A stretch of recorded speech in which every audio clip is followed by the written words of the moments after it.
Hello everyone. Today your teacher is going to discuss in detail another problem about the fundamental principle behind area. Now let's take a look at this question together.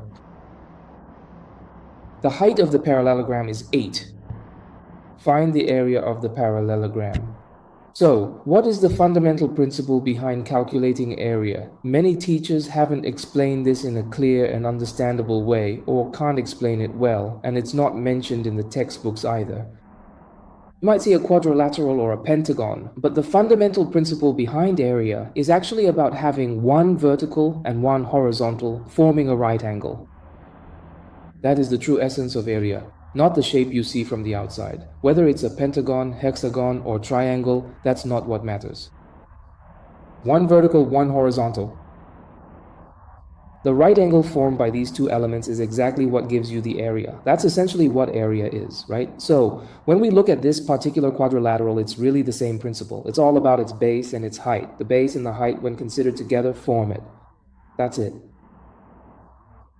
A right angle. It forms a right angle, which is a 90-degree angle. So the base times the height gives you the area. No matter how you draw or construct this particular quadrilateral, its underlying logic never changes. The principle lies right here. If you then divide the base times the height by 2, that's the area of a triangle.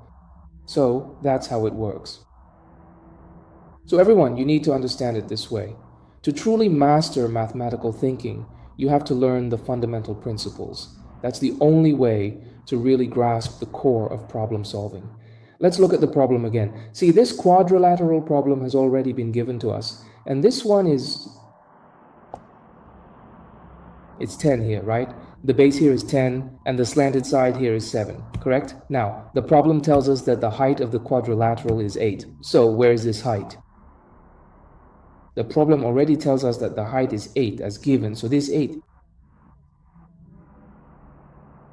If you pair it with a base, then you can form the area, and we can find the area.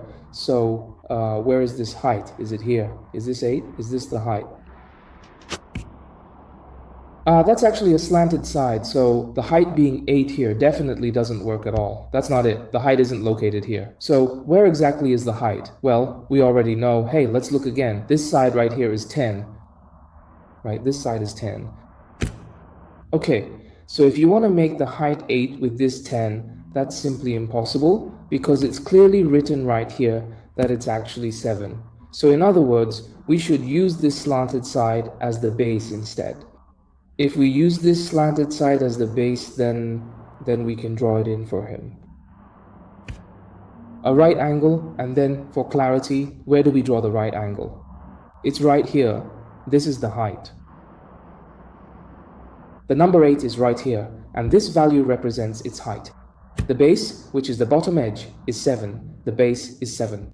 So, after understanding this fundamental principle, we can quickly find the area of this parallelogram, which is calculated as base times height. So 7 times 8 equals 56. Point. Have you learned it? If you have, please give Teacher Sunny a like, follow, and use your little hand to share this with more friends and family so everyone can learn together. It's all free to learn, isn't it?